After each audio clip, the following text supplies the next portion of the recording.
Welcome back to The Inside Word. I'm Michael Castner. You take a dash of Laurel and Hardy, a taste of Dudley Moore and Peter Cook, and a large dollop of Monty Python. You know, I've never said dollop on national TV.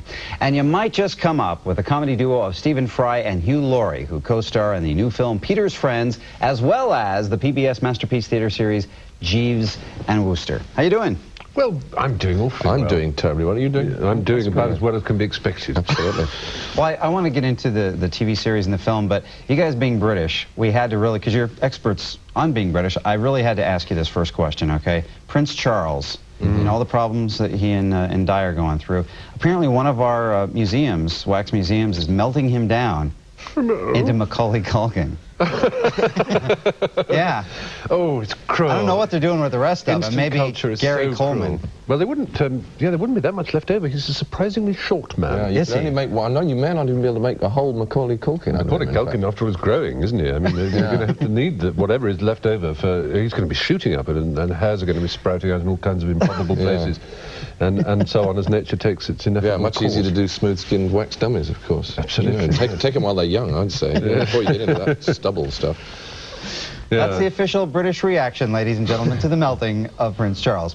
The television series, are you hoping that it's going to be opening up some doors for you here in the United States? Like maybe you'll start doing infomercials or appear in the National Enquirer or something? Are you looking for U.S. fame? We just, for a moment, if you wouldn't mind, could we just rewind there a second?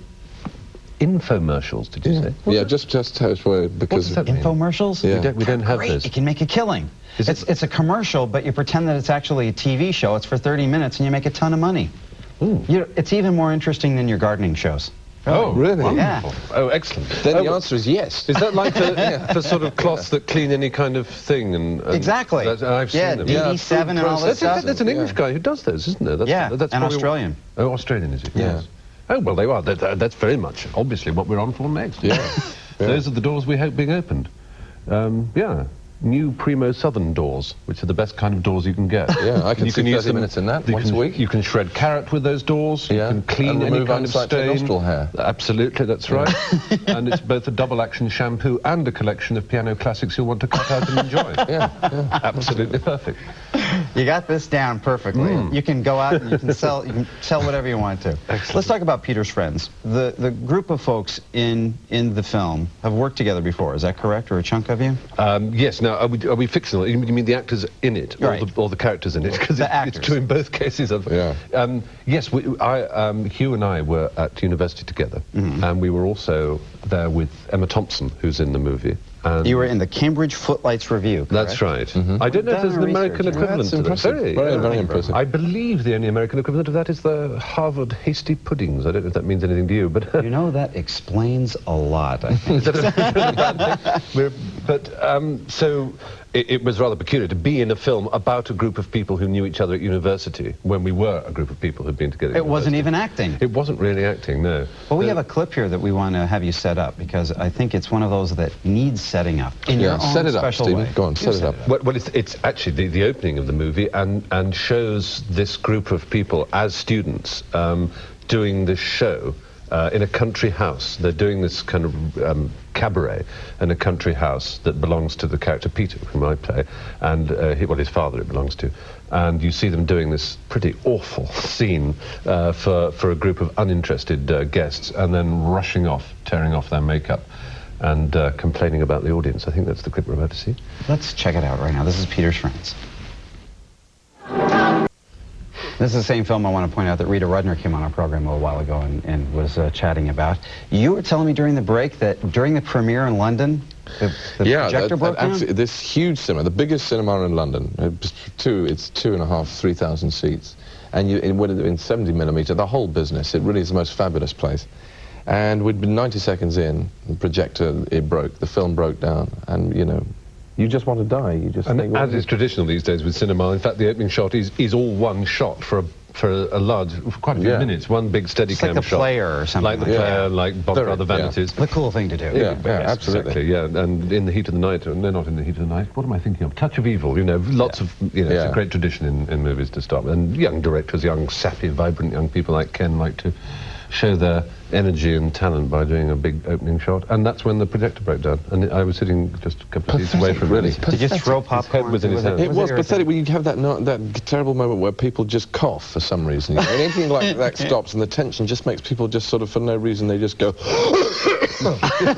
that. You've got 2,000 people doing that. It was just dreadful. The cinema projectionist has only one job, really. I mean, it's frankly not that difficult. With great respect to the American Guild of Cinematographer Projectionists, I'm sure will watch. You're going to be mob leaving this studio, let me tell you. We're going to be back with Peter and his friend from Peter's Friends and take a look at Laurie and Fry as Jeeves and Wooster when we come back. Don't go away.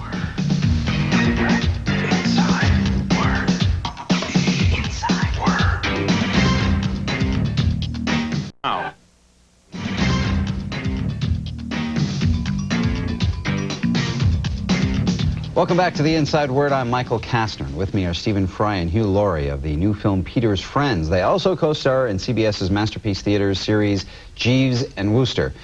Now flow with me here because I'm going to give you the background. It's based on the comic Odd Couple created by P.G. Wodehouse. Now, Hugh Laurie plays Bertie Wooster, the innocent but inept hero. This is an Alistair Cook thing I'm doing here. And Stephen Fry is his butler who always saves the day with a superior intellect. I'll give it up. Here's the clip. Jeeves, I'm going to see Corky's...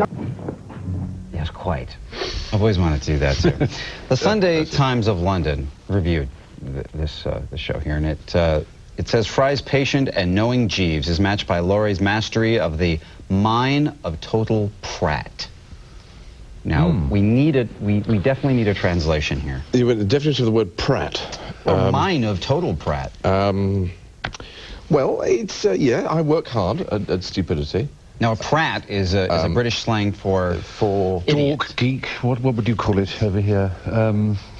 Idiot? Well, I call it Pratt, but then I'm No, I was talking to the young gentleman. Oh, I see. Right. Please. Right. I'm just trying to help out with This is an example of Pratt. Well, yes, I Idiot.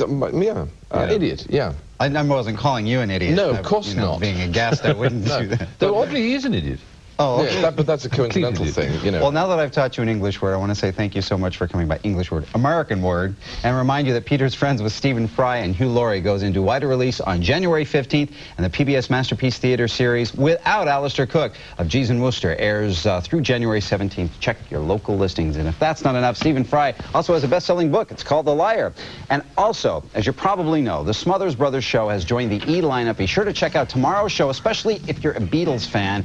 You're going to get a chance to see George Harrison and Donovan, and I actually remember the very night when this episode first aired. That's how old I am. And if you're headed to Las Vegas, Nevada, Smothers Brothers are going to be there as well at the Golden Nugget Hotel through January 7th through the 12th. Be sure to tune in for the next Inside Word and have a trip down memory lane from Emerson Lake and Palmer. See you then.